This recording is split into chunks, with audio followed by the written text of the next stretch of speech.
Nick Clegg is fighting his second general election as leader of the Liberal Democrats. In 2010, he was the first Liberal leader to take the party into government since Lloyd George. And now, just weeks away from the next election, most polls have Liberal Democrats coming in a distant fourth. And yet, Nick Clegg refuses to be downbeat. That's right. Deputy Prime Minister, thank you. Damn right. Thanks for joining us. I've got lots of questions for you. Right. So do our readers. Right. Can we start in Munich with Klaus Wunderlich? I am a member of the German Liberal Party, the FDP. And as it happens to be, I'm also a member of the Munich Cacti Society. If after the elections you will have to go into a coalition with the Tories once again, how can you guarantee that Britain remains a part of the European Union? And my second question relates to a little anecdote I heard about you. That when you were a teenager, you spent some time over here in Munich as a part of a school exchange. And as the rumor goes, under the influence of a little bit of alcohol, you burned some of the valuable cactuses of your host family. So I wasn't the host family. It wasn't. Just at a point of fact. Okay, I'm glad we're getting to the cacti to get to the heart first. of the things that will obviously play the biggest role in the general election campaign. I was a teenager. I drank far too much, and I was at a party, and the rest is history, including the poor cacti. Right. Okay, but they're behind you those days. Well, they are, and I remember vividly. My mum and I drove hundreds of miles, crisscrossing the country here when I came back after my month in Munich, going to specialised garden centres to try and find replacement cacti. So I learnt more about cacti and their value, than I ever have before or since. Now, what about Europe? Well, look, clearly, as the leader of the party that is the most sort of internationalist party in British politics, we believe that it is indispensable to our security, our safety, our environmental sustainability, our prosperity, to remain part of what is, maybe it's a flawed arrangement, but it's still the world's largest sort of marketplace. In the 2010 manifesto, you also thought it was in Britain's long-term interest to be part of the euro. Do you still think that? We're not putting a commitment to join the euro in our manifesto. Clearly, the euro has not, frankly, evolved in the way that supporters of its creation, people like me, would have hoped. Reasons why? Well, they're long, complex reasons. Good. Next up is a question from a British actor, star of the Bourne films, Brian Cox. How do you feel about the fact that when you won the last election, partly on the student vote, you later reneged on it? What happens if this situation arises again? Can we rely on you to not renege on a promise that is made? So, I've been asked this before. Clearly, in a government where you haven't got an outright majority, and in my case, you're not Prime Minister, you don't have the mandate, you literally don't have the democratic legitimacy to deliver your manifesto in full. Now, of course, Brian... Can I just explain, though? Obviously, we're talking about tuition fees. Yeah. And you were elected on a promise to scrap them shortly after you voted through a bill that saw them treble. Yeah. Can you promise they won't be raised again? We don't think there's any need to raise them at all. I'll come to the system if you like. But on the issue that Brian Cox made about the commitments you make before an election and so on. Firstly, as it happens, and I'm sure Brian has a well-thumbed copy of the 2010 Liberal Democrat Manifesto, the front page manifesto commitments we've made, we have treated akin to a tablet of stone. £2.5 billion of extra money to help poor kids in school, the pupil premium, one of the most progressive changes in our school system in a generation, one of the most progressive changes in the tax system ever. But no, can I just, very important this, because I quite understandably people remind me of the things we haven't been able to deliver, or rather the one policy. I think I'm entitled to remind people of the many, many more policies we have, including the things we actually said to the British people were our priorities. Yeah, and yet these achievements are all overshadowed by this U-turn on tuition fees. Other politicians make U-turns, they get caught out lying. Why is it that people are finding it so hard to forgive you for this one? You need to ask them, won't you? I tell you what. I mean, of course, you're quite right to say that I'm not the only politician who's not been able to do what they've said. And in politics, like in life, sometimes circumstances mean that you can't. David Cameron, of course, made famously the no ifs, no buts promise on immigration. He failed to do that. Ed Miliband was part of an economy, a government, so they wouldn't They would never have boom and bust and then presided over the biggest bust ever. But I think what Brian Cox is also alluding to, which has also been a big problem for you in the run-up to this election, is an issue of trust. This breaking of a promise has had a bad impact on the party. I mean, it's in pretty bad shape, your party. It's polling in optimistically at fourth, bobbing along with the Greens. 25% of people who voted for you in 2010 are going to vote for you again. You've lost 3/4 of your membership. How do you think that you can convince people to trust you again? Well, I won't get into some of those figures are nonsense, but look, have we taken a hit in short term? Of course we have. Well, what else would you expect?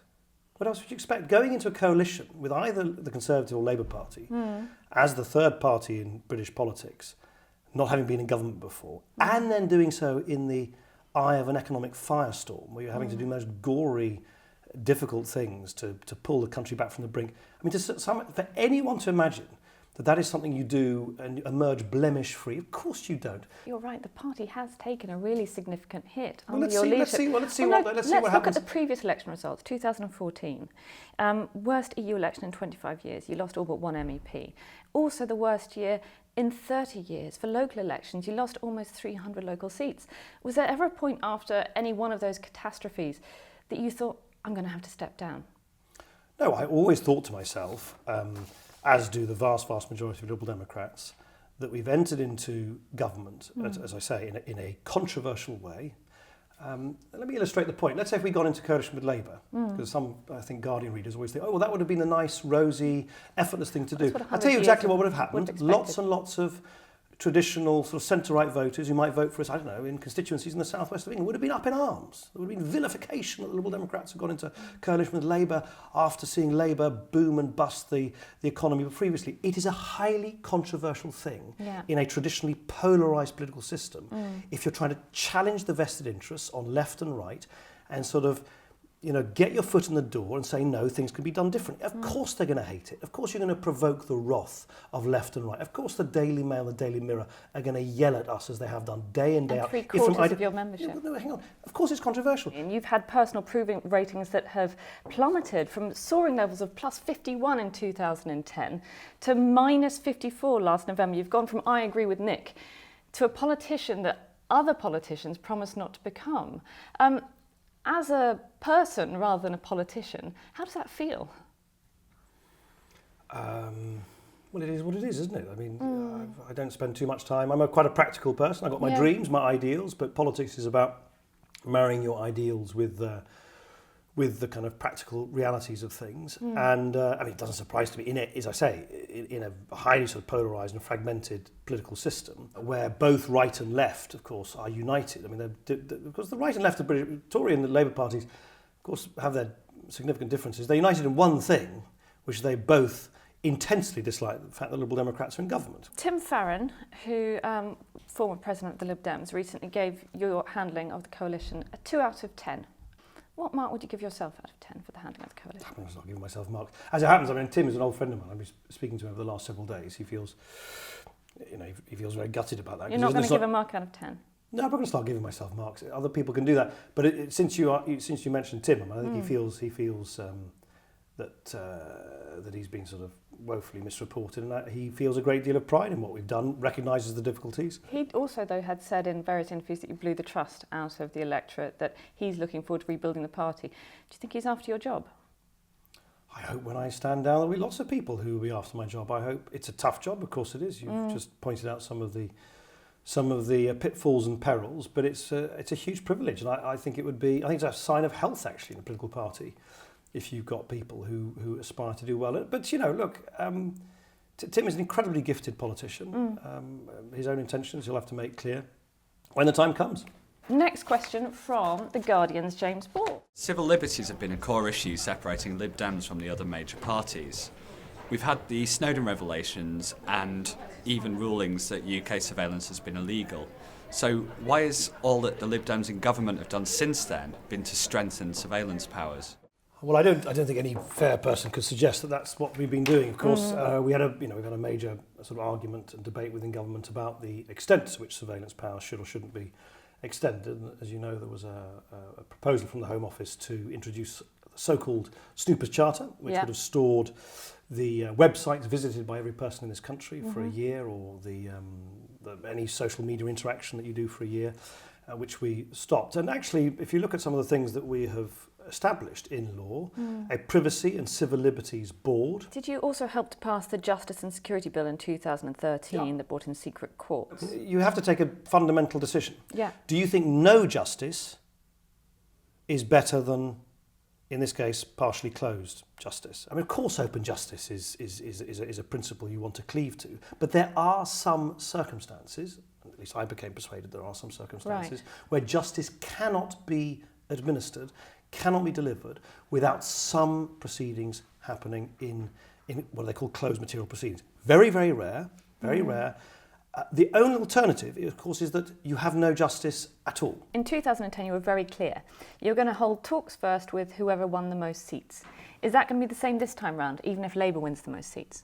I think the democratic principle, yes, which I do want to stick to, is not actually so much from our point of view, actually. It's interesting you phrase it like that.